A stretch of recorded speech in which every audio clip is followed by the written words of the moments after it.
This episode of Conversation is supported by the generous donations of Klaus Schwab. You can support us too at truthmeets.com. Click on the donate link.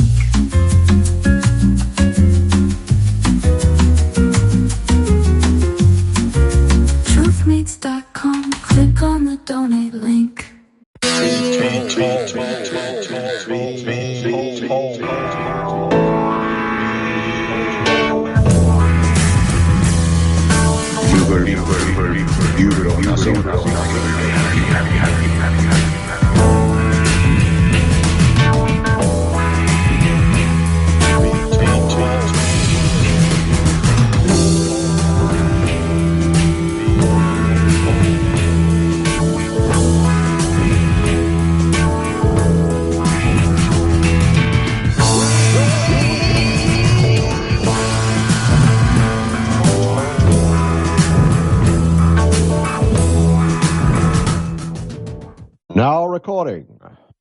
Now recording.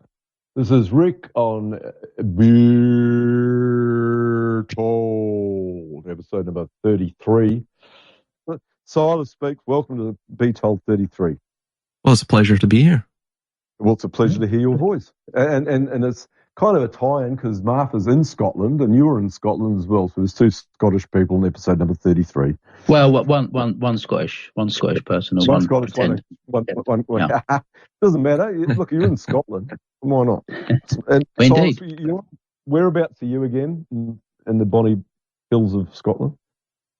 I'm near Edinburgh. Beautiful. Do you go there and do you go under the grounds and look at all those strange things that are under the main streets? Oh, in Edinburgh, yeah. I've pretty much explored most of Edinburgh now. Yeah, my fiance's actually from the centre of Edinburgh, so I'm always there. Oh, fantastic! Martha, have you been to Edinburgh and have you been down underground? I have to ask you that. I have been to Edinburgh many times, not as much as Silas, but I have. It's an interesting place. Can you explain why they built on top of, instead of demolishing and just like they normally do, and they've actually still got underground streets and shop fronts that were there 100 and something years ago? I can't explain it. I just want to hear someone give me an excuse why they would have done that and not demolished it. Is this mud flood?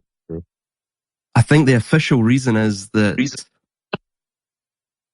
in essence, there was some sort of zoning laws, in antiquity or I don't know, 500 years ago or so, where it essentially it was viable to do that. I'm based on the laws and such at the time. Well, you've seen those, you've seen chimneys, and you will see it in England, buildings with their windows bricked up because of the laws that they bought. I think it was window tax. Years ago. Yeah. Window tax, yeah. That's a thing. There's no doubt about that. Yeah. There's still buildings in Edinburgh with their windows bricked up. Yeah. Because of what king was it? Was it not Victoria? It would have been Victoria's father or whoever he was. Albert, I think. Albert, yeah. Or whoever told them. They will just tax windows. Can you imagine bringing out a tax on windows? It's like, please. But the ludicrousness of it, and apparently it happened. Mm-hmm. Well, you never know. It might make a comeback. Well, isn't it poll tax and room tax? There is a room tax in England at the moment. If you're not using your room, we have the council tax. Yeah, that was based on the size of your house and how many rooms you had. I'll say this only in England. Over here, I don't know if they could get away with that, but they probably could. Anyway, Silas, how are you? And welcome to Be Told 33. Yeah, I'm well. Yeah, I have a couple of days off, so before I head to Portugal. So yeah. Oh man, that's fantastic. And have you got a planned itinerary, or are you just going to go over there and chill out? Well, it's basically wherever Armin goes. He's putting me up as well, so nice, man. I leave the itinerary to him. I don't see him. Is he around? Look, he's not as prolific. He came in and was everywhere, and then he's disappeared, kind of. And he did pop up in a comment or two a while ago. I saw him commenting to Frank, but he. I think he's been pretty busy. I think he's got a new, as we say in Scotland, a new bird. So. Oh, you never see him then. That's it. He's now. Oh, that's it. Yeah. The old ball and chain. That's it. Yeah. Oh, so you said, you're not talking to them conspiracy theorists, Armand. No, you're not. No, you're not. You come to bed now. Go and make me a cup of tea. He's a changed man. Well, that's why you've had me non-stop for 7 years, because I've stayed single. Because I know for a fact that if I had a partner, they'd be saying, what do you want? Why are they more interesting than me? Are they better than me, are they? This is what would happen in a normal, not normal, average relationship. They'd say, who are you talking to? Are there females on there? Are there females on there? Yeah. What do you talk about? What do you talk? Oh no, we don't talk about anything really. You're really interesting. Hey, congratulations though, Silas. I hear you've got it. So you're saying you're engaged to marry? Fantastic. Yeah. She's pretty easy, Ozzy, though. She doesn't give me a bollocking for being a registered conspiracy theorist. Not yet. I'd say that. I'll say not yet, but not yet. Hey, no, look, they're not all bad. I was talking about this the other night. I said there are wonderful. It's fantastic if you can find a person that you can be with and you can still have your own mind and keep an independent thing, or they can join in and do whatever. Like a couple of people on the Truth Meat site have Verilicious and D-Train. They were there talking as a couple. Fantastic. It's not easy to do, though. I'm going to have to tell you now, very few people ever meet anyone with the same proper brainwaves as they have. And if they do, definitely get engaged, Silas. You've done the right thing. If she's forgiving you for talking to strange people online, fantastic. Exactly, yeah. And she's from the same area. How did you meet? On not an online one, was an online one, because that's what they all do now. It was online, yeah. Typically before COVID, I would meet them in bars and that, because I was gigging with the band and that. So when you're in the rock music industry, there's no effort needed. If you can play an instrument and you're and you look out and see someone batting their eyes at you, fantastic. But well, look, more power to you and fantastic. So when's the date? Have you made a date? 9/11? Is it 9/11? Oh, no date just yet. A couple of more years before that. He's got to save up. He's going to university. He's got to save up. He's going to be a student. Hey, I didn't know that. So you're going to university, are you? Aye, yeah. September time. Oh, and also, I need to spend a bit more time with her. Living with her, to see if her tendencies line up with my expectations. I've got a lot of experience in this, so I'll just tell you now, a lot of experience with multiple different females, and living together does make a big difference. There's no doubt about that. And just being in each other's faces. I'm telling you this though, do never, ever, ever work with your partner. Have nothing to do. Make your business or your income completely separate, so you've got something different to talk about, because it is not a good thing. I've seen great couples buy a business, cafes particularly, and they split. 6 months into it, maybe a year into it, they work together, they're screaming at each other. You're listening to episode number 33, be told. Truth Meets is supported by listener donations. You can support us too.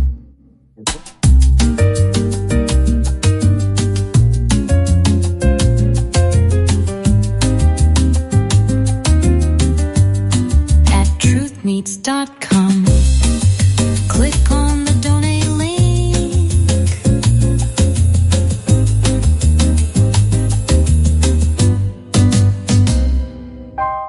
Good.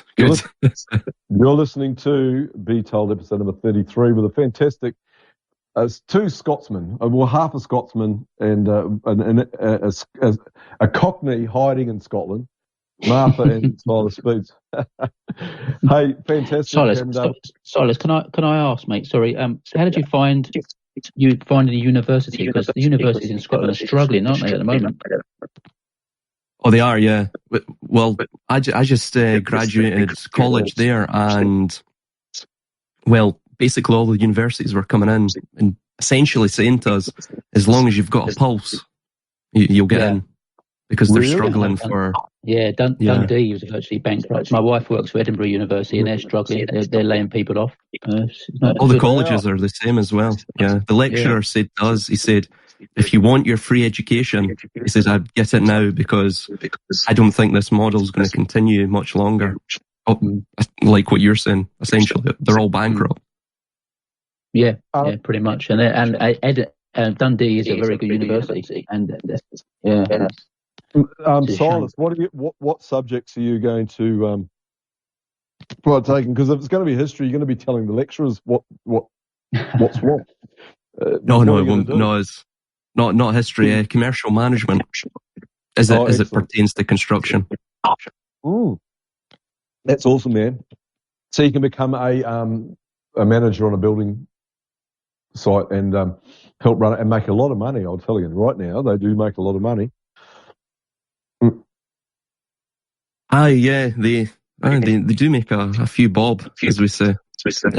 Well, there's all sorts of different angles you can get. Do you have to do what's that one when you do the adding and subtracting of all the materials used? What's that called? Quantity surveying, quantification. Is this quantity surveying as well, or is it? Quantity surveying as well. I'm looking to eventually become probably a chartered surveyor. So, but the thing is, if I was to move to the US, that isn't actually a profession over there. So it may, I may not turn out to pursue that line. But they do have cost controllers, like project cost controllers. So I could do that in the US or anywhere out with the Commonwealth. Well, I deal in my business with kind of every now and then with this particular builder I work for, and I get to talk to architects and quantity surveyors that come around and stuff, and I always say to them, how on earth can you factor in, say that because they come onto a job as it's finished, and I'm there to do the very final part to make the job look like it meant to in their vision of an architect, that this is what the house meant to look like, removing all the paint and gunk off everything. And so I get to talk to them. And I always say, you've got this job that it's going to be finished, that you've given this guy, the builder friend of mine, in 2 years' time, a job. How can you accurately say it's going to cost this when the price of materials in the next 6 months could be 30% more? And he said, we just factor that in. And I'm like, that baffles me that you can do that. Oh, did I just drop out? Yes, he had duty calls, as they said. Oh, that was, what's his name disappeared. Martha's gone off, which is fantastic, because he said he had to go in 10 minutes, so good on. Yeah, no, I don't, it's beyond me how people, apparently you factor in rising of costs of, and we're talking about things like brackets on cupboards, or just tiny things that can go up because the supply. Through COVID, we lost about a year and a half or 2 years of building infrastructure supplies. So everything was running behind. So it's obviously a very talented degree that you have to do. So that's fantastic. Yeah, there's a lot of contracts and such within it. So essentially everything will be based around the contract. And if you can either choose the correct contract or tailor the correct contract, then it obviously helps in factoring in and controlling the costs throughout the project.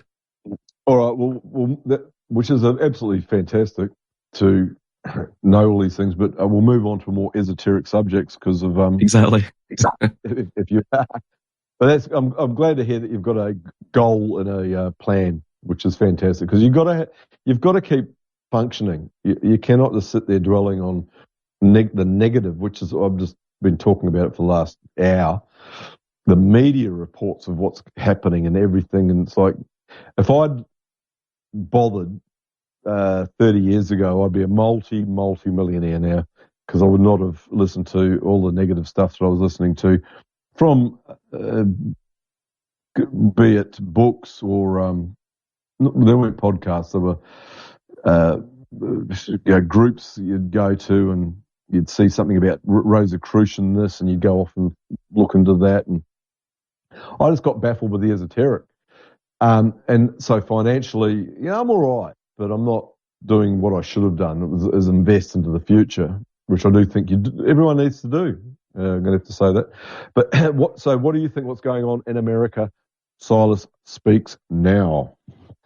What can you see with Donald Trump and his Middle Eastern schmozzles? Well, I see basically a return of the great powers era just prior to World War I, and essentially the entangling alliances.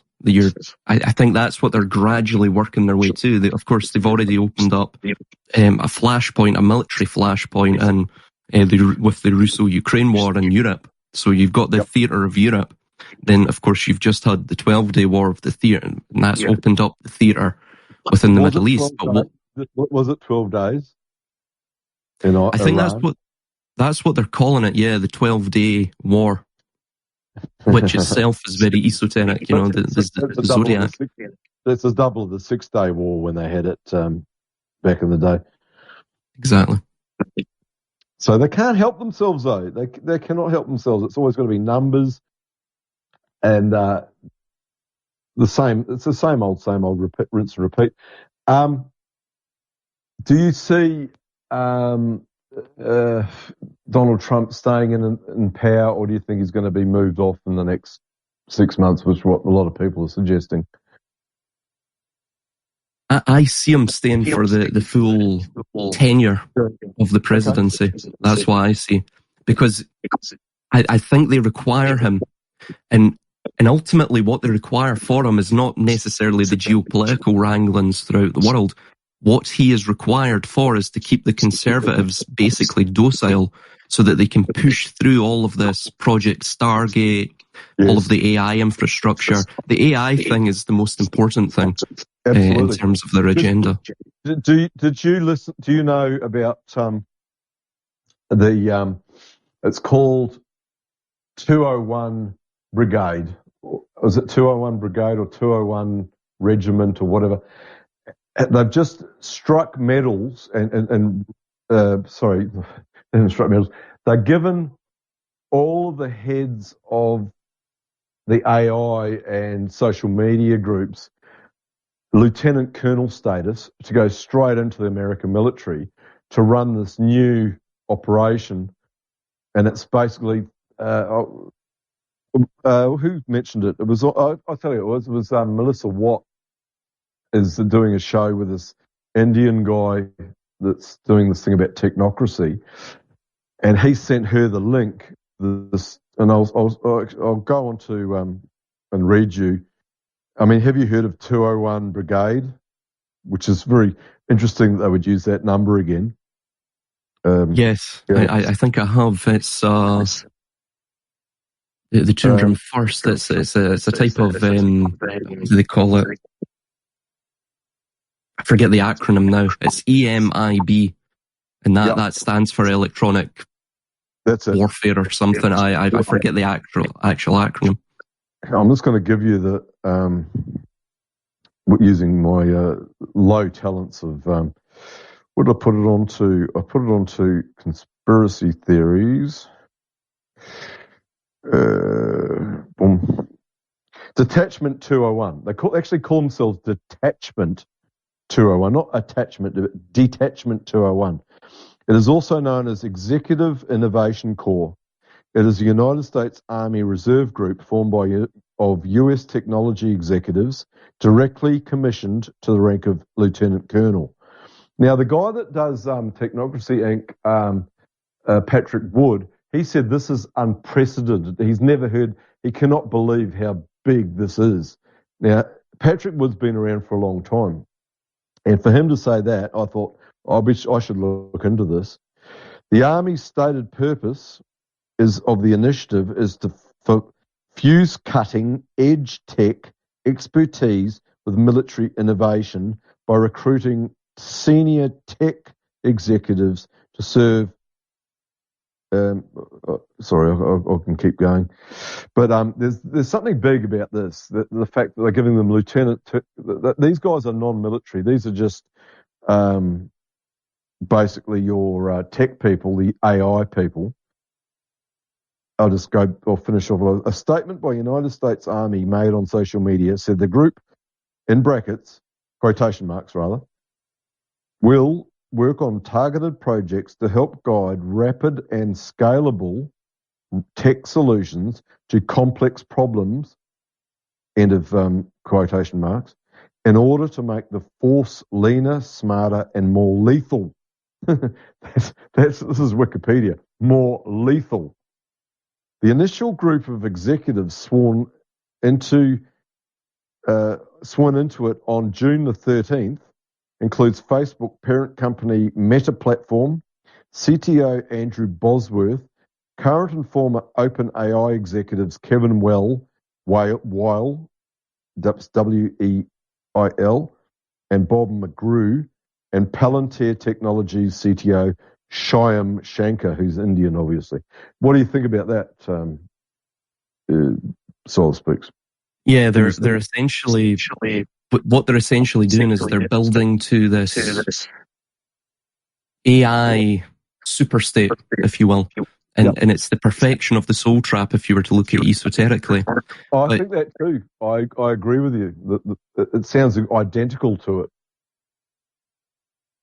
But as well, they're also using this sort of contrived geopolitical tension and technological arms race with China to also, in essence, provide the quote-unquote national security reason to accelerate all of this without any sort of controls or safety or anything like that.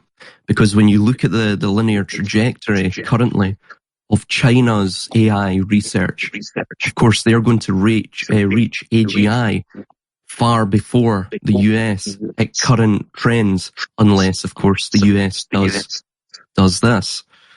So this technological arms race will allow the proliferation of this technology globally, which will eventually all coalesce into the one system. It'll be done under the guise of, well, we need to ensure that AI isn't fighting AI. So we'll all just merge all of our algorithms, all of our AI models into the one super model.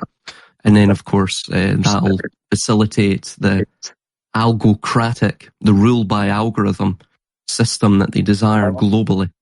I've never heard that word before, but algocratic is brilliant because that's the way it is, yeah.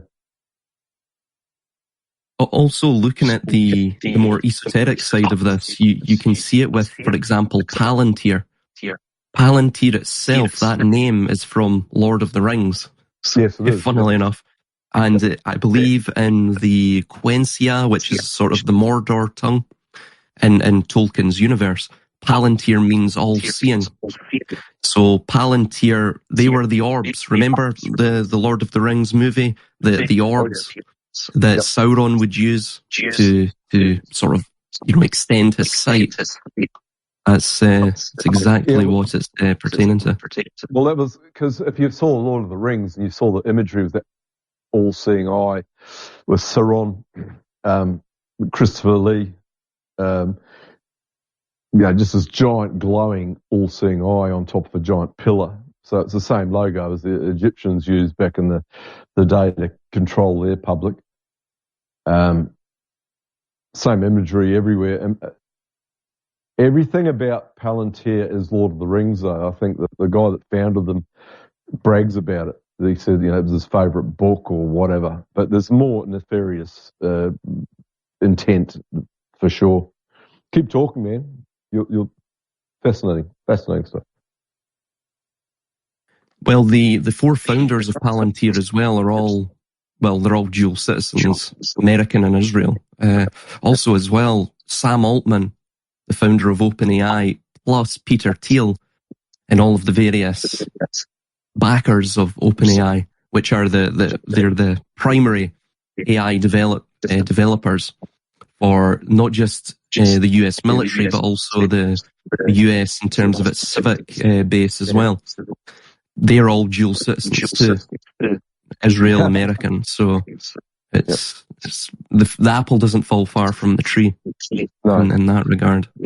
If you'd come on a bit earlier, I've been talking about the foundation of Zionism, and who it was Alan Watts did a show in 2007 where he said that the elites of Britain said that they were going to bring in the Jew to help achieve our goals because of their background and their knowledge, and we're going to use this for the future. And that you know, the Lord Balfour, who was the mayor, was he the mayor or the prime minister? I think it was the prime minister. He said that when we created, when we put Israel into the Middle East, we created another Ulster. We've created a new Ulster in the Middle East, as Ulster was to Israel, to Ireland.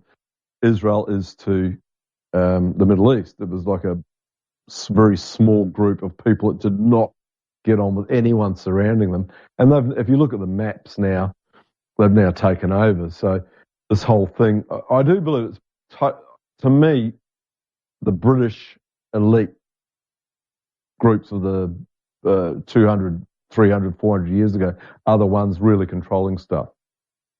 That's what I think. I could be wrong. What do you think?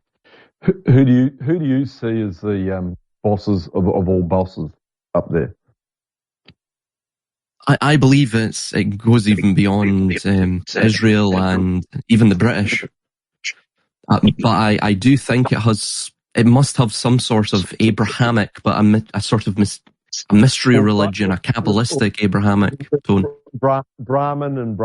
Brahmin and Abrahamic are very similar. The top of India, I've always said there's some area of the Himalayas, or you keep seeing in all the Marvel movies with the what's his name, the magician guy that it's always India. There's always some kind of area in the high mountains that the Theosophists always went on about as well, non-stop. What they call them, the Great White Brotherhood, Great White Brotherhood, which is above everything. And the more I read into the English elites, all their good stuff comes from that area of I say Himalaya, Nepal, Tibet, whatever. There's something up that way that controls stuff. What do you think? I'm currently writing a book actually on the origins of the conspiracy from there, going back to, well, officially the Copper Age, 3000, 4000 BC. But a lot of Indian historians, even both contemporary and historical Indian historians, state that Mount Kalani, which is Shiva's mountain, which you see that sort of echoed within Yahweh in the Old Testament. He came from three mountains in Edom. So they're all of the lords of the earth are. With this form of CERN, the fact they use CERN in Switzerland, or they call the name CERN as part of this. But you're listening to Be Told 33, very good show. You've reached another top of hour on Truth Meets. Go to truthmeets.com to sign up and participate in our forums and conversations.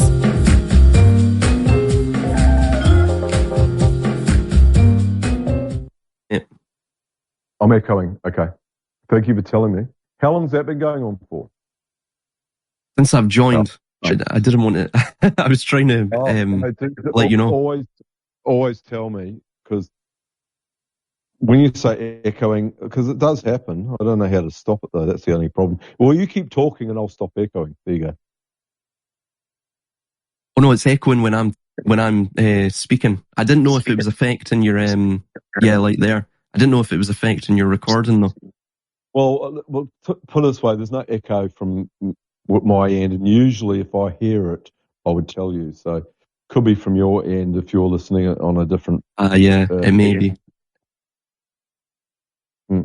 So far so good. So you keep talking anyway. This is very interesting stuff. So you're writing a book, which is even more fantastic. And now, how many have you done though? You've done a few. What number are you up to? I'm up to 6, but this one will have to be divided into probably 3 volumes, so I'll be at 9 after this. Wow, fantastic. There's a there. Number 9. Good stuff. So we'll discuss your book and what are your intents and findings that would be in this new book that's coming out. Just chat away. Well, essentially, it's a sort of a follow-on from the recent book that I've just released there called The Golden Age of Saturn's America. And when you look at Saturn and Kronos and the lords of the earth, the gods of this world, right? As the New Testament calls it that Satan or the devil. Yep. That when you trace it all the way back, the belief is that within the Indian historians, both historical and contemporary, that the world religion at one point was called Isvarism. And Isvarism was the worship of Lord Shiva. So Lord Shiva is literally the aspect of destruction, but creative destruction. So that's why I mentioned CERN, because the statue of Shiva is in the foyer of the CERN entry. Yeah. It's also the reason for the Masonic Ordo ab Chaos, order out of chaos. And it's basically a blue woman with lots of arms, with knives everywhere, cutting people's heads off. That's to summarise Lord Shiva. Well, that's Mahakala, and that gets into another aspect of this too. Essentially, with the AI thing, esoterically, in a sort of symbolic manner, right? What they believe is that the divine feminine is locked in matter. Now, what is the divine feminine? To them, the divine feminine would be sort of the transcendent spark within man. And they believe materially they can coax that out of its glacial tomb of matter by AI. This is why, for example, you look at the electrical circuits of microchips and, even to this point, nanochips, right? Or whatever they're using. You see in this sort of electrical city, you see sigils, which look almost uncannily like that of, the lesser keys of Solomon, what he would use to control and imprison demons or principalities. The 72 demons of whatever it was, there's 72. Well, Dave J's bring very similar stuff up, so keep going. It's very interesting. And also another strange thing as well, when you look at the digital technology and even the informational age and all of the technologies surrounding it, what you actually find, interestingly, is that when you break it all down, no pun intended, essentially these technologies are, you take mineral rock, you break it down, you fashion it into digital sigils, material sigils, then you charge it with the energy of the gods, the energy of the heavens, which is lightning, electricity. You see it with even the name electricity, electricity. Yep. And then you demand that it thinks on your behalf. So it's interesting when you get into the ideas of Harari, where they honestly believe that they're going to create an internet of all things and everyone will be merged almost in a bio-digital convergence scenario with this blockchain inventory system. I mean, it even has it there, the blockchain Exactly. I and keep Saturn saying and the cube. everything that they use, particularly block and chain, sounds to me like bad. There's nothing good about block and chain to me. It's slavery. It was a method of holding on to a human being by putting them on a block and chain back in the day. Now we're doing it digitally, or so there's a guarantee there that just the terms they're using, that you should be able to see that and see that as a bad thing if you've got an open mind. That is, of course. Keep going. Sorry, I'm interrupting. No, you're not. No, absolutely. You're totally on point. But another thing to mention as well, they don't use the ball and chain because, of course, the sphere or the circle is the perfect, well, it's the heavenly symbol, isn't it? It's that which is perfect. It has no corners, right angles, sides. They use the block and chain because the idea is what they're attempting to communicate with that in a emblematic manner is that Saturn, the demiurge, the lesser god of the material world, will assume kingship over this world and perhaps, according to Harari, the entire galaxy. And so, of course, remember, Kronos was also known as Kronos Anglometes. Anglometes is a Greek word where it's the root of where we get our term angle from, right? Which essentially means crooked in Greek. So literally Kronos, the crooked one or the deceiver, the father of conspiracies. Wow. And angle has been, you can see angel as well with the angle. There's, very easily bring an angel and angle, very similar words, very similarly spelt rather. There's obviously a there, I would say. I'm not sure what it is, but absolutely.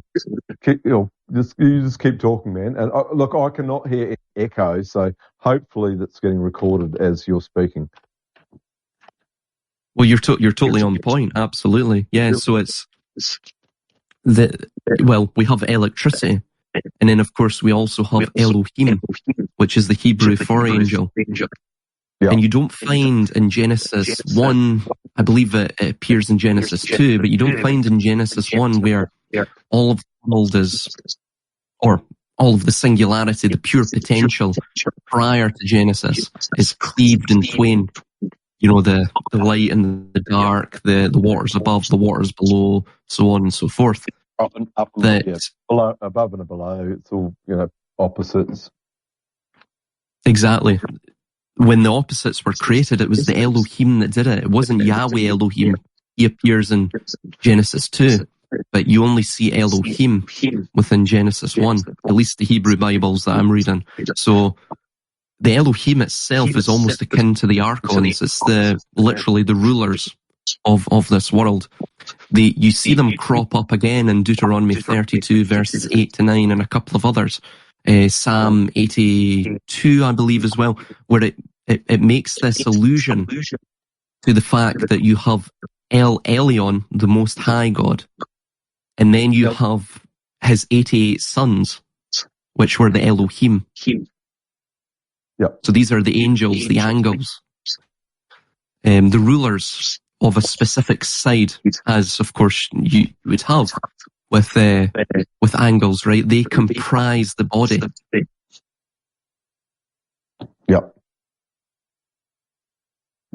Fascinating stuff, man. Absolutely fascinating.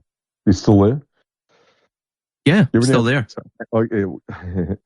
Every now and then, because I'm just kind of used to when if someone disappears. I honestly, the amount of times I've been having an intelligent conversation, and I get kicked off my own platform or wherever I am, and because I can't hear anything. So you just keep talking because you're doing some really interesting stuff here, Silas, as usual. And thank you for turning up on your 33rd episode of Rick and Roller. Be told, sorry. No coincidence. No coincidence. It was all planned. Fantastic. Now, so do you see, like, when I look at all these things and I see As soon as you see the word El, you know it's God. And Israel, El is Isis, Ra, and El, which is the triple triumvirate of three gods. The fact that the talking about Maori before, the god of the sun was Ra, R-A. That's the Maori. Now they allegedly came from Waikiki, which is the Hawaiian Islands, 700 or 800 years ago.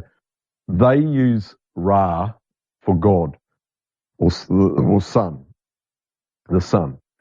How could this be, other than the fact that they're all coming from the same areas? Because Ra is an incredibly important deity to them, and the sun is the deity to, look at basically every religion you've got the sun, S-O-N, S-U-N, Apollo, and we see Apollo non-stop with NASA, non-stop Apollo. That's what they call their main missions to the moon. Everything seems to come from the same area,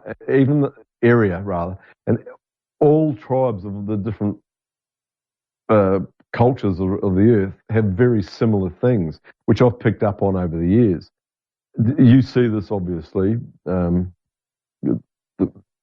where you are. You can see, the odds of a small tribe of Polynesians also calling the sun Ra, it's R-A, and it just fits in with everything else. Everything kind of connects. Would you agree? I would say you do. Yeah, I agree. I think it's because, like what the Indian historians mention, Manu book will detail this with the Asuras, but in essence, there was a world religion at one point, and it diffused across the entirety of the planet. And essentially what you're seeing with every other religion known to man now that has been, or is still extant, or was extant in the past, since that time, since that precursor collapse, then that geophysical event that is sometimes spoken of in all of the cross-cultural myths, be it a deluge or a baptism via fire, a flood, that essentially all of these sects are from the same one religion, the same mother religion, which of course is now forgotten. It was probably some worship of Shiva. It was the worship of the material of earth and time. And there was, interestingly, if you read Philo in his now lost work, The Phoenician History, but it's, funnily enough, Philo is actually, in this section I'll read here, he is in fact, in his lost work, quoting a priest, a Phoenician priest. I forget the Phoenician priest's name now, but this appears within Eusebius's Preparatio Evangelica, which was from the 4th century. He was a Christian historian, and he mentions that, quote, "For Kronos, or Saturn, whom the Phoenicians call Israel."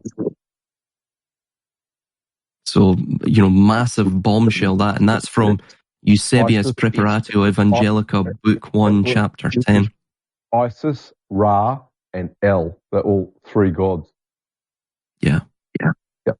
That word is not the word. Yeah. Sorry, jumping man, I interrupted. No, I'm saying Isis, Ra, and El, the triumvirate. It's the three gods. It's their thing, and that's why you see ISIS, the space station. It's called International Space Station for a good reason. IS. It's the same thing, and then Ra, sun, El, God. I think Ra was also Egyptian. Was Ra an Egyptian description? Yeah, Ra was the sort of supreme, ultimate deification of the sun. Yeah, well, interesting that all these weird coincidences, like even the Aboriginals have the same same myths, the myths, and that great book. I think it's I forget his name, David someone or other, he explains the sky, the star patterns as being all your history, all your backstories of the universe, all your creation myths, all come from the stars and the sun and the moon. I think Isis is the moon, or am I wrong? Is Isis? Isis is essentially the moon. Yeah, it's the mother of the matrix, if you were to look at it that way. Yeah. It's non-stop. Once you understand the stuff, everything just fits in and perfectly. But to me, it's the India. Something about India that says to me that's where the highest powers are. In your humble esteem or opinion, where are the big boys? Are they in the area, or where are they? Who's running this stuff? Well, it's funny because the Indians actually make allusions to this precursor group called, firstly the Asuras, but there was a group within the Asuras called the Sadak. And literally, in its anglicized form, Sadak. Right. And the Sadak, in Sanskrit, literally means those who have supernatural powers, or the supernatural ones. It can also mean the righteous ones. But interestingly, that same term also, even perhaps the same meaning really, that crops up within the Zohar and Kabbalah as the Zaddik. And it's stated that after the great final redemption, only the Zaddik, which literally translates as the righteous ones, but it could be, the supernatural ones as well, as Harari would call them, Homo Deus. They will be in control. That's according to their eschatology. Yes, that was the name of his book. Harari's book was Homo Deus. Yes. He seems to know stuff, and he seems to be awfully well. And he said that if you think you're going to have original thought in the future, no, you're not. We'll control your thoughts. We'll control your emotions. We'll control everything. He seems to know stuff. And when I say know it, he Noah Harari, there's a there. He seems to know what he's talking about. And I haven't read the book. Have you read his book? Homo Deus? I've read all of them, bar the new one, Nexus. Nexus, yeah. What's Nexus about? That fascinates me. I didn't even know that. I'm unsure, actually. I haven't actually even picked up or looked at it yet, but I'll need to get it. Well worth looking into. Anything the guy says seems to be awfully prescient into your future. And AI, look, I don't know how much you would agree with this, but I'm suggesting that this whole AI, which is 19 numerically, is there to stop your mind working. If you want to summarize something and do this and do that, and you're going to use someone else's opinions, basically, your brain is not going to function in the future. if you're going to choose to make an AI statement or get AI to read something or other, why not you learn? Why not you use your God-given mind to analyze a statement rather than get? You're listening to, I believe, another break, BTR033. No matter what your age, You're listening to another conversation or your affiliation, on truthmeets.com. let yourself engage And now, on with the conversation. in the art of conversation. Well, I'm not getting. So you're listening to Rick and Silas Speaks. One fantastic show on the episode number 33 on the 1st of July 2025. Silas, but you just keep talking because as long as you're not echoing, because you do not echo to me, everything sounds fine. So hopefully Joel's recording equipment is putting this out good. And if not, we'll have to do something because this is really crucial information. Crucial information from Silas Speaks, all the way in Scotland, all the way from Scotland, and Rick's all the way in Australia, upside down with kangaroos hopping about. Yes, they are, guaranteed. So Silas Speaks, keep talking about your interesting things. It'll be told. So another thing to mention is that whenever you see data centers, well, firstly, let's talk about the AI, right? So AI is obviously, in its anglicized symbolic form, it's I. So the I. And of course, you see it with the likes of, the reverse of the Great Seal of the USA. Now, this is why you know it's actually speaking about Shiva, because it states that Annuit Coeptis Novus Ordo Seclorum, that sort of infamous phrase, Annuit Coeptis is he who favours our undertaking, or he favours our undertaking. So firstly, it's sort of alluding to or denoting a male figure, and then that he favours things. One of the epithets for Shiva was the auspicious one, which means he is favourable to oneself. He provides benefits and favours. So that's the first allusion to Shiva. Then you have the new order of the ages.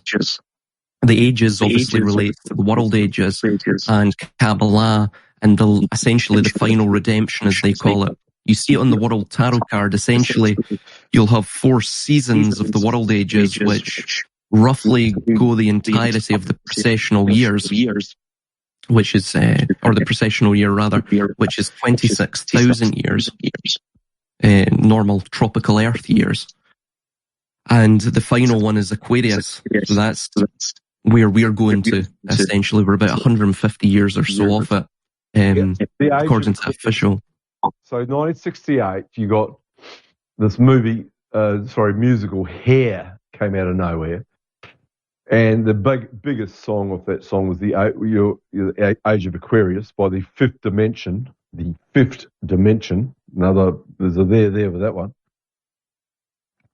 So you're saying it's 150 years away? It's not. We're entering it, but it's 150 years away from me and you talking right now. The official demarcation point, but really, whenever you find these transitions to other world ages, so for example, Aries to Pisces, you had all of these calamitous events that occurred. Of course, you had the death of Christ. He was quite literally the Aryan sacrifice. He was the Lamb of God who was sacrificed upon the 4 elements, the crucifix, and he was the 5th element. Wow. Which is an allusion to, of course, the 4 elements constrict and bind, almost like some sort of, shackle. It binds the spirit, the 5th element, the element that isn't actually of this mortal plane. Just the eternal aspect of oneself. By coincidence, you noticed there was that French science fiction movie that also had another guy that keeps popping up in Hollywood all the time, that was starred in the Die Hard, Bruce Willis, The Fifth Element, which was a good movie, but there's a there with the fact they've reused that to get that into your head, Fifth Element. Absolutely. Yeah, absolutely. No coincidence. And then, of course, as well, the Aquarius, the water bearer. Whenever you see in Kabbalah, actually this goes for really any Western esotericism because it all derives from the Kabbalah. Whenever you see water or water being poured out from a vessel, you also see it on the 17th card of the Trump Tarot, which is, the Tarot, the Major Arcana, not the Trump Tarot, where you see the star. Crowley's Tarot versus the normal Tarot difference. Do you know the difference between Crowley's version of the Tarot and you just said the Trump Tarot? Is there how many versions of the Tarot there? Oh, there are a lot. I tend to use the rider Waite, which also switches around judgment and temperance. There's a few other changes that it makes in terms of the symbolism, but I tend to use that just because it's the most popular. So if it's the most popular, it means it's popular for a reason. They want people to have this sort of perception of the symbolism. And of course, the perception itself is what they use to project the virtual reality that they require onto the world itself. Something else to mention with Aquarius is that it is the 11th astrological sign. So from now until basically the Aquarian age and a little bit after, you're going to have this overlapping of transitionary calamity, essentially. It's a bit like what you see within the Crucible. There's a reaction that takes place. And then from that, you have this red rubeda in alchemy, this reddened steel, this tempered steel that comes from that. And of course, Iron Man that was used heavily in the media with the Avengers. He got killed. The Iron Age ended, when Iron Man died. And the Iron Man is very red. Yeah.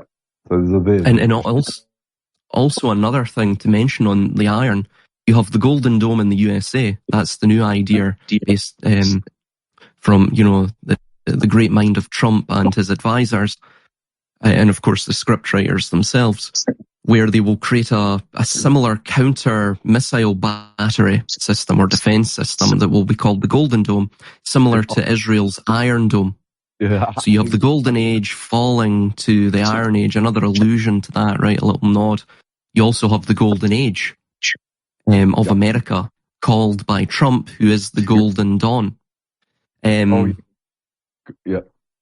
And then as well on Aquarius, the symbolism of the water being poured. The water is the current of information. It's the waters of life, which is the information that is being poured from the vessel out onto the world. Similar to the informational age, the digital age, it's all surrounding the Aquarian age. Aquarius traditionally is also under the sign of Saturn. It's the 11th sign as well. The 11, if you look at 11 symbolically, and this is the reason for the Twin Towers, it's the reason, by the way, for the idea of the twins with literally in Sanskrit, it means Yama. And Yama is the controller of the wheel of samsara, which is similar to how Kabbalah view this world and basically every Gnostic or Western esoteric tradition. The 11 itself is different from the 10. The reason they had 9/11 is because it skips over the 10, which is the beginning and the end, the 1 and the 0. Then the 11 itself is the 1 and the 1. It's the perpetuation of the artificial realm of matter. That's what it's alluding to. Whenever you see 11, that's the reason for it being in both Hindu and Gnosticism, essentially, as well. It's considered the most evil number, or 2 as well is considered an evil number as well. But of course, 11. 11 being the K in the alphabet as well. So whenever you see K, that's 11. Exactly. Yep. And when also. Okay, sorry, I'll just interrupt a little bit, but when I first woke up to all this stuff about 10 years ago or whatever, this stuff where we're going heavy esoteric, I was noticing that when I drove on the freeway between me and Sydney, when it is Sydney, I was driving at 90, all of a sudden it goes into 11. As you're driving, it's these big 11s on the side of the road, and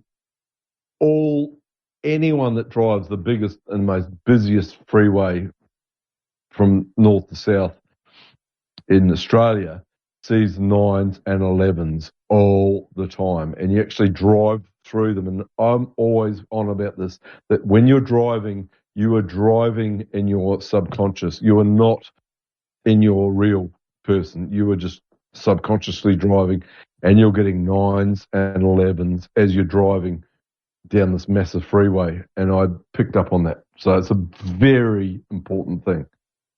Very important thing. Keep going. Sorry. Oh yeah, absolutely. And it will always miss out that 10. The 10 is essentially it's the stepping off of the wheel. You do one rotation round the board effectively, and then you step off. And another thing to mention too is that and we were mentioning the sort of Trinity. So you have Isis, Ra, and El. Now you have the same thing with the creation myth and Norse mythology. And I'll just pick this one out, but essentially it's the same throughout every single mythology. You will always have this Trinity that begins things, that cleaves in twain, that which is in potential, and it cleaves it into energy, into actual visible, perceivable world. Isis, Ra, and El. So Isis literally means, it's from the Kemetic word Aset, which means the throne. So the throne as well also links to Cassiopeia. By the way, there's a little infographic I can send you, but if you look at the first rite, the first Masonic rite, and see how they pull up they precisely and very meticulously and specifically pull up certain garments and expose certain certain anatomy. The reason for that is if you overlay the shape, the W shape of Cassiopeia over where they have actually, exposed, their left breast, or they've exposed their knees or their elbows, it lines up precisely with Cassiopeia. That's one instance of that, and it's basically it's throughout all of the various esoteric rites. You'll see little allusions to Cassiopeia. And by the way, it's the reason why the Blue Lodge is 3 degrees. It's hinting at this Trinity. Everything begins with the Trinity. So you will have Ra, that's the son of consciousness, that links to, of course, Odin within Norse mythology. And then you have El, which links to Vili in Norse mythology, which we would call will. El even sounds like will as well, just without the W. You could have the well, right? And then you have Isis, the throne, Cassiopeia, literally the enclosure, which is the etymological root of paradise, which is from the Persian paradesh, which is enclosure, orchard, grove, but something that's confined basically in ourself. That would link to the boundaries that we have regarding the self and the ego. I'm distinct from you because this is me. I am I, and you are you. So it's that sort of boundary aspect. So those 3 aspects is essentially what makes us distinct from death, right? From the long sleep of death, which is potential without any movement, without any self-awareness. It's unconscious. It's unmanifest. So that's what the Trinity means, and it's deeper esoteric aspect.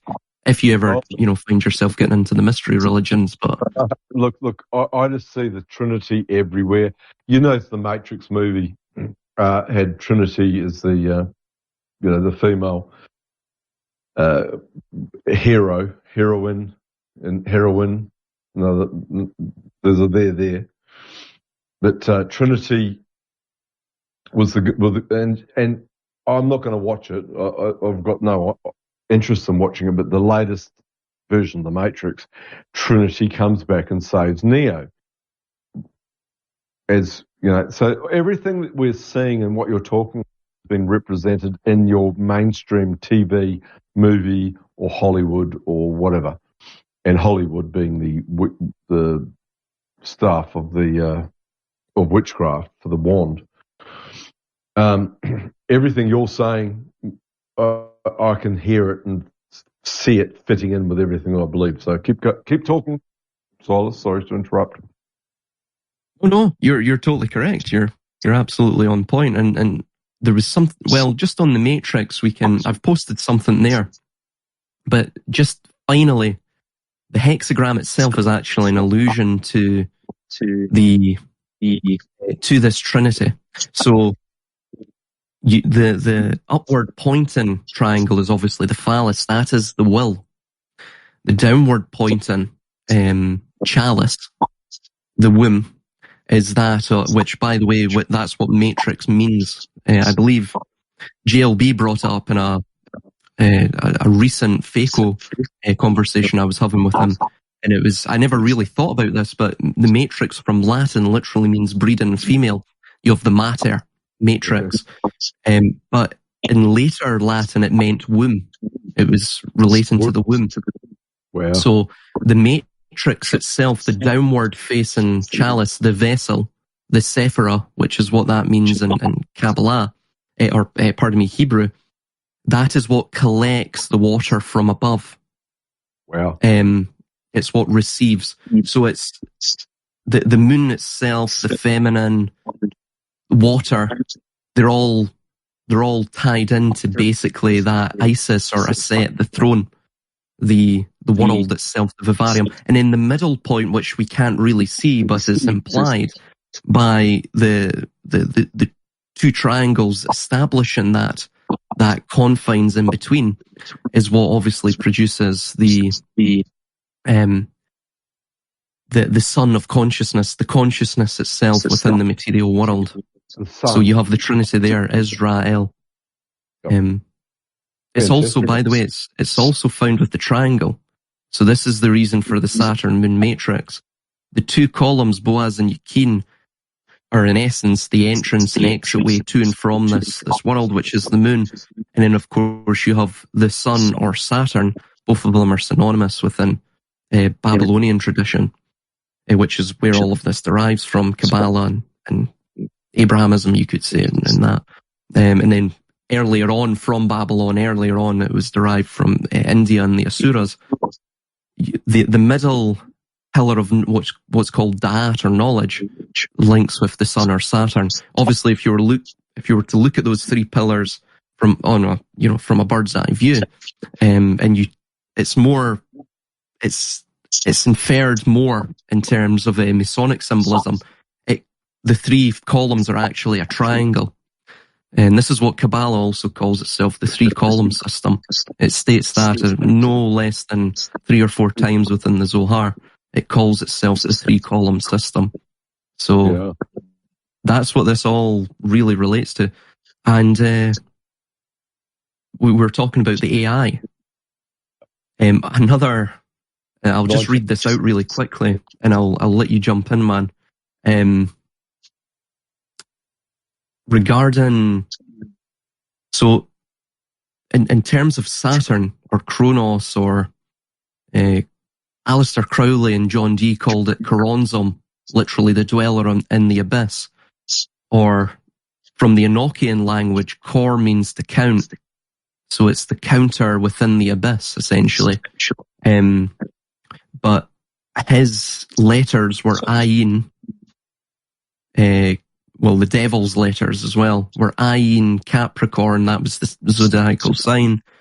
Saturn, it was linked with that, obviously, that planet. It was said to sit on the black throne. It was said to be the dweller of the abyss.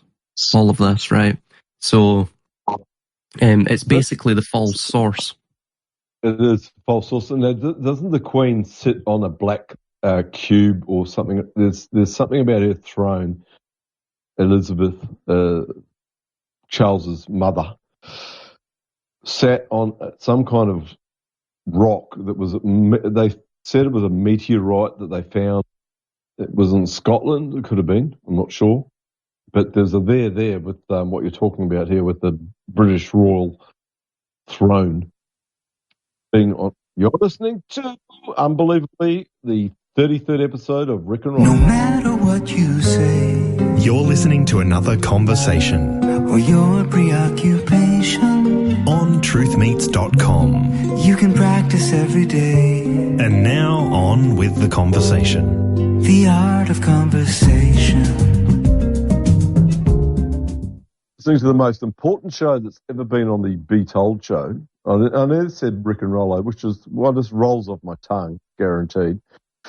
We got Silas Speaks and Rick on episode number 33 of Be Told on the 1st of July 2025. And Silas has just knocked out of the park all sorts of amazing stuff. So Silas, keep speaking. And you're doing amazing stuff. And hopefully it's not echoing and we can put it out as a normal show. It will come out in the next few days, be told. I think you're referring to, just before we went to the break, you were referring to Jacob's Pillowstone, or also the Stone of Destiny. Well, that's what apparently she's sitting, he, King Charles, KC 311, is sitting on a throne that has a special rock underneath it that they found many, many years ago. So do talk, Spoilers, do talk. Absolutely, yeah.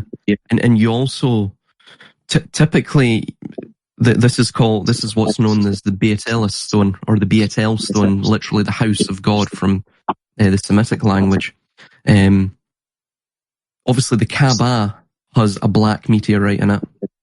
Elagabalus, he was arguably the most, we could say eccentric to be very polite, but absolutely nefarious and a crazed Roman emperor to ever be. He wasn't Roman himself. He was actually from the Levant, from Phoenicia. Can you spell his name for those out there that have not heard of his name before? Elagabalus. Wow. Elagabalus. Wow. And it literally means, in the Phoenician tongue, Baal of the sun, quite literally. That's what it roughly translates to. So it's the sun Baal. But the sun as well, remember, within the sort of Semitic and Mesopotamian idea, is very much linked to Saturn.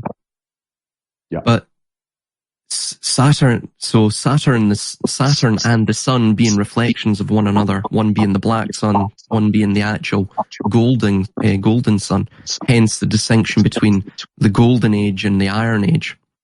Yep. But he would typically, I think it was every year, it was every 6 months, I forget when now, I had some notes on it.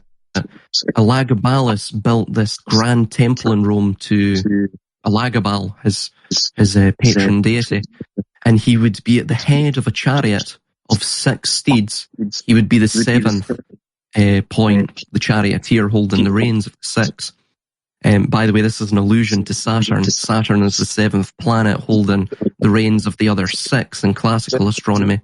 Notice that Baal is always in their names. There's always a Baal in there, or Baal, whatever. Yeah. Absolutely. Yeah. And this links, the Baal itself links back to Marduk or Amaru, who was called either Bel Marduk or Bel Amaru. And of course that means master or lord. And of course we were talking about Isvarism. Well, Ishvar or Isvar in Sanskrit literally means the Lord. So that was the world religion at one point. The worship of Isvar Shiva or Lord Shiva. So it always goes back to the Lord. So this is prior to the flood, because this flood thing is everywhere in every different culture. There's always a massive water event, whatever. Is this prior to that you would say this Baal character was always, or Al character is always about? I believe so, yeah. I believe so. I'm still working it out, really, but ultimately it seems that every half cycle, so after 2 world ages, you will typically have some sort of geophysical event. So you will go from, I actually have an illustration, I'll post it, but you basically go from, you'll go, if we were to say we're to start at Scorpio, you'll go from Scorpio down to Leo. So that's from the Iron Age to the Golden Age. And then you'll go from Taurus, which is the Iron Age, up to obviously Aquarius, which is the Golden Age, and the way they view it. So the technological heights of modernity once more, and then the cycles will begin anew. You will go back to Scorpio, which is the sign of death, the sign of the end. You see it at the end of IPEC Goat 2, and then you will furthermore begin the cycle once more, from the Golden Age to the Iron Age. Have you seen? Well, obviously you have. IPEC Goat, the animation thing. Who did it? Mm-hmm. Why did they do it? And what was in it? It was. I'm watching it and I'm just going, oh my goodness! You know, it's like literally this has got so much stuff in it. Oh yeah. I started a breakdown of IPEC Goat 2. Would have been about a year and a half ago, 2 years ago. I think I'm only about 20 seconds through it and I already have 30 pages of notes. So it's absolutely chocked full of things. It is unbelievable. And when I first saw it, because I saw it about 10 years ago, when did it come? About 10 years ago it came out, or thereabouts, or maybe a bit more. And I was like going, whoa. I mean, it was just so, as a registered conspiracy theorist, I was going, oh my goodness, there is so much stuff being put into your brain by this animation. And who did it? Do you know? Well, his name is Heliofant at the end, which of course is a composite word of Helio, which is the sun, Helios, and Hierophant, which is the conveyor of the sacred, quite literally, the keeper of the secrets, the shower of the secrets. So, yeah. They're highly recommend. Basically, watch it. Watch IPEC Goat YouTube. Do yourself a favour and then try and analyse it, because it is out there. I would say as well that the sort of material, tangible interpretation, that is there. That's there. And there is a geopolitical interpretation to it all. But I think there's a far more deeper esoteric interpretation, which essentially is like Heliofant. It's linking to the solar cycle, the soul, which is the sun in Latin. And of course, we have our soul itself, which is the sun of consciousness. So the solar cycle itself is basically the cycle of mankind's soul, which is beyond the physical vessel of the body. It's something that's eternal, and hence you have this eternal hero's journey that constantly plays out. And in essence, that's what IPEC Goat is mentioning. Yeah. You'll also find IPEC Goat 2, and the 2, of course, is 11. It's in the Roman numerals.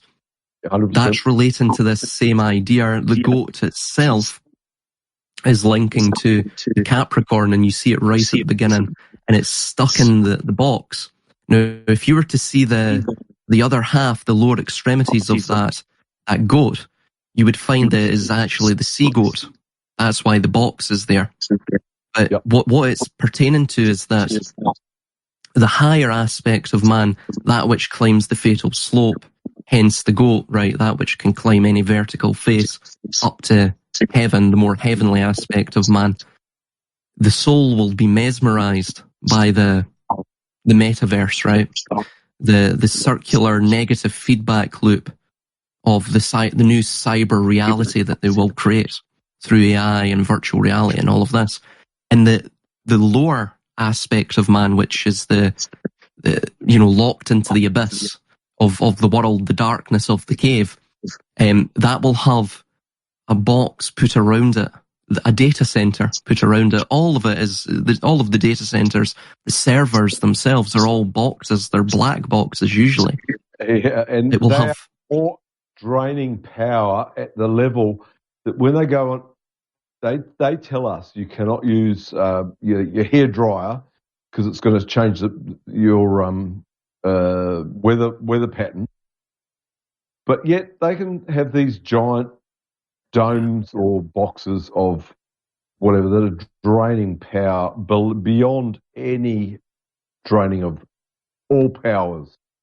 So yeah, sorry, Silas, I had to interrupt there. No, you're absolutely on point, and that segues us into another interesting little tidbit to mention, and it was something that was posted recently. Yeah, here we go. Human brains use 12 watts to think, while an AI system doing the same job would need 2.7 billion watts. And basically that gets into this idea that they're actually looking to use DNA itself to produce this power that's required for their new AI system. Yeah, totally agree, man. Look, it just seems to be, everything I see seems to be contradicting what we've been told about power usage. You know, you can't use power, it's bad. You know, you're going to create global warming if you turn your hairdryer on. Yet, they can have an artificial system of manufacturing coinage, like, you know, Bitcoin, etc., blah, blah, blah, blah. It's using huge amounts of power to do what they say is an evil thing. So we're getting 2 points of the sword. We're getting both points of the sword, guaranteed. Sorry, Silas, keep talking. No, you're totally on point, yeah. Totally on point. That's always a compliment when you say that. I always go, well, I didn't just rave off the top of my head. Yeah, no, fantastic, dude. Keep going. Oh no, I was just going to say, yeah. So the lower extremities of that goat, the sea goat, really, the Capricornian goat, the body itself will be locked into. It will be chained to ignorance through, obviously, the digital screens, which are the artificial suns, which is why you see people having, and I myself, I mean, I've went through bouts of this insomnia because the screen itself, the blue screen, the blue light has become the artificial sun, and of course that links to Aquarius and the blue of the water from the vessel and all of this. Fantastic, man. Fantastic. Hey, dude, we'll wind it up because we're going to. Yeah, man. Me and you could talk for about, I would say, about another 9 million years on these subjects. So I think we've baffled enough people. Well, not baffled. I think there's a lot of people who actually will listen to this, and I have to somehow share it as, you know, something. Or you actually do yourself a favour and share this as a conversation on yours, because you got way more people that were listening to your show. Yeah, I will. Will do, man. Yeah, I'll link it back to TMC and that. And try and do yourself a favour and come on next time. Maybe next week. I'm not sure. Come on and do this information stuff that you've got, because you are at a different level, a different level of interesting stuff. So really impressed with your stuff as per usual, and we'll do another discussion on this particular subject next week or the week after, whenever you can turn up. It would probably be the week after, because I don't think my flight will get back from Portugal in time. Okay, so it'll probably be the week after. When you come back from Portugal, come back and do a conversation with me on the Be Told show. Always interesting, dude. I mean, honestly, there are very few people out there that can say what you're saying or understand what you're saying. So it's always a pleasure to talk to you whenever I can. So 10 out of 10, 12 out of 10 for Silas Speaks. Thanks, mate. I appreciate that. Well, jump off. You have a good one, right? You and Silas, thank you for coming up and on the 33rd episode of Be Told. And we'll speak next week, or the week after, whenever it happens. Take it easy, mate. Take it easy. Bye. Right, man. Over and out.